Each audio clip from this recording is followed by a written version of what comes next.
football games. And let's talk about this Browns defense. Let's get to this Browns defense.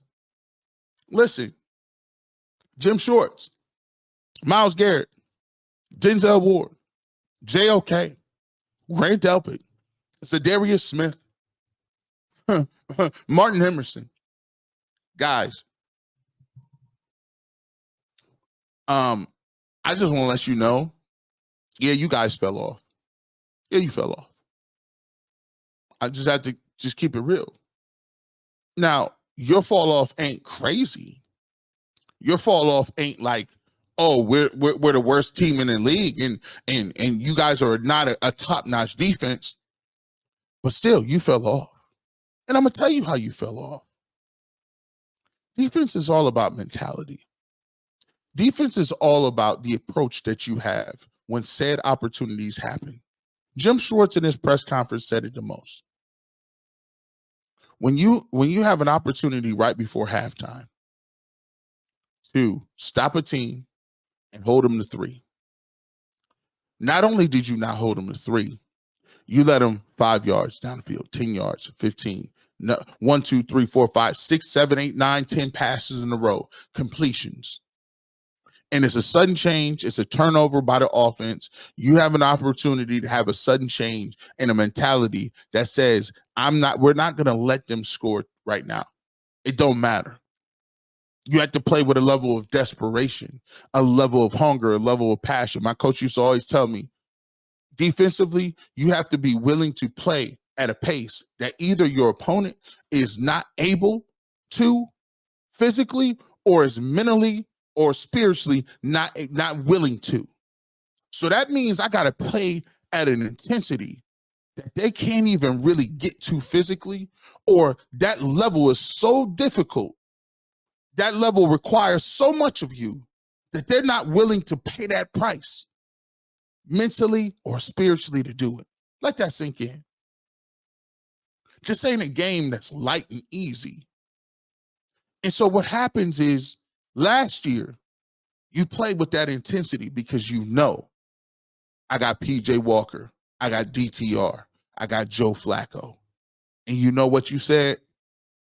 Joe Flacco off the couch. DTR is a rookie and PJ Walker is just not good. He's a journeyman.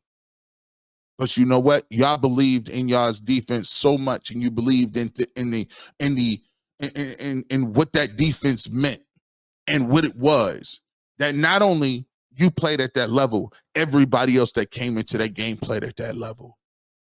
See, but things happen a little bit. And I've been injured in my career before. Trust me, I've had 17 surgeries. It's easy to be intense, and it's easy to go out there when you're 100%. Myles Garrett is figuring this out right now. It's difficult to be a monster and to play with reckless abandon when your body is hurting, though. Right? Because now you go from the hunter to the hunted. You feel like every single time somebody is touching you, you're like, dang, bro, man, I'm banged up. I can't get off. You're worried about a lot of different stuff instead of going out there and attacking.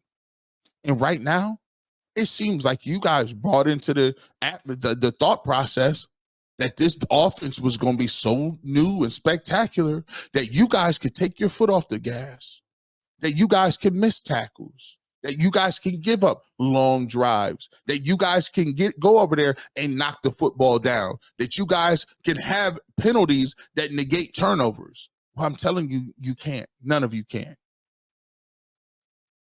And when we talk about playmakers, just like I told you, Deshaun Watson wasn't normal.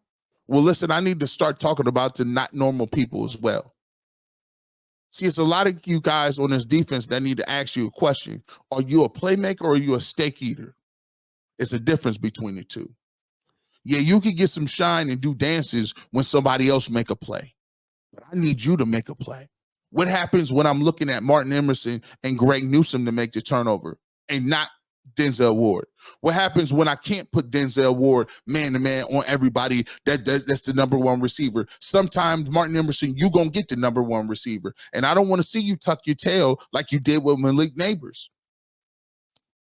Greg Newsome, we already know what it is. I done talked about it ad nauseum. You can't afford to be out here negating turnovers. and Denzel and all secondary members, when you get your hand on the football, it's not good enough to just knock it down. Because guess what? You're not regular. We're not paying Denzel DeWard to be regular. We pay him for them turnovers. We need them turnovers. Every last single one of them. Because if you don't get them, the Cleveland Browns aren't going to win. I'm just letting you know that right now.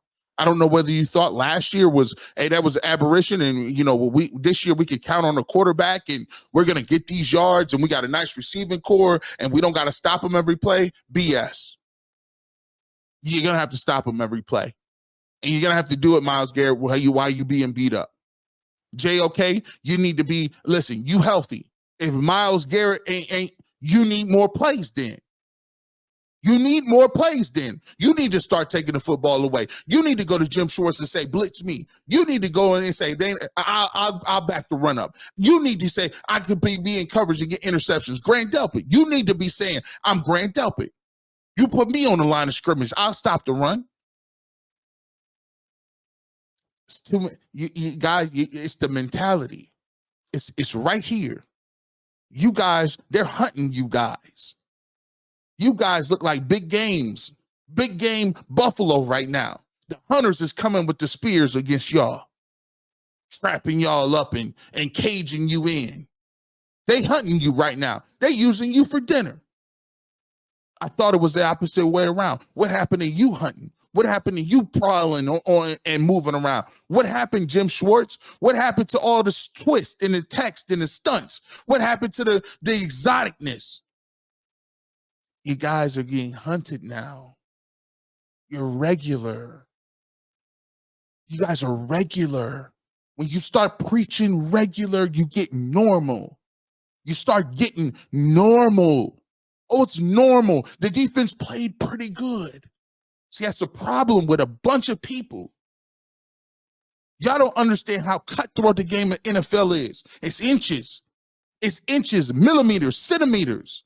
That dictate whether all of that work you put in during them weeks, whether all them weights you lift, whether all them times you putting your body together and you're walking around through treatment and you got to eat right. It's millimeters and inches between winning and losing. Millimeters and inches. The defense played good enough. I thought the defense played pretty fine. That's not the way it works. I need you to be in the film session. It don't work that way. My coach said, listen, if you don't make plays, I got to take care of my family a different way because I'm going to get fired. Shout out to Ray McCartney. He said, hey, listen, don't tell me how heavy the ship is. Just bring it in. Don't tell me about the labor pains. Show me the baby. That's his words. I'm going to take plays over anything. We don't pay you to be in your gap and to make routine plays. We pay you to be special. We pay you to be special. And as we walk and we watch this game and we watch against the Las Vegas Raiders, there's a lot of people for the Cleveland Browns that are just steak eaters. Are you running around trying to eat steaks at the pregame meal, or did you earn that meal? I remember once upon a time, Zadarius Smith needed to be double teamed. Not so much no more. Why?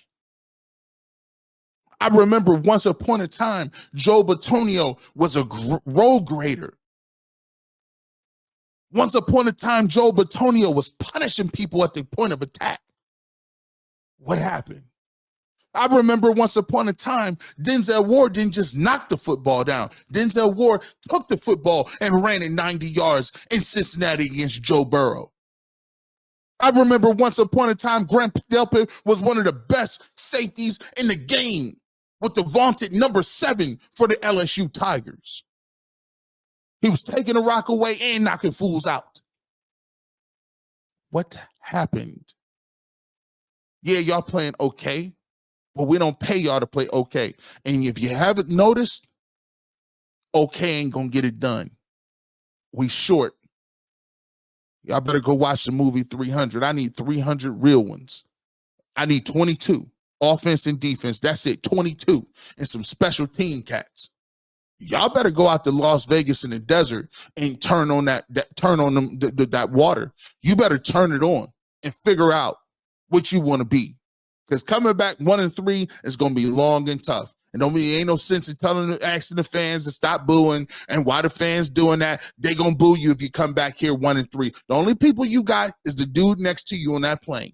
I suggest you watch the movie 300 and figure it out. Against all odds, figure it out.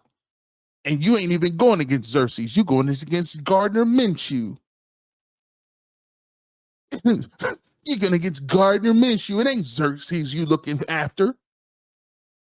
Some of y'all might not understand what I just said. Some of y'all might not understand what I just did. But at the end of the day, the real will recognize.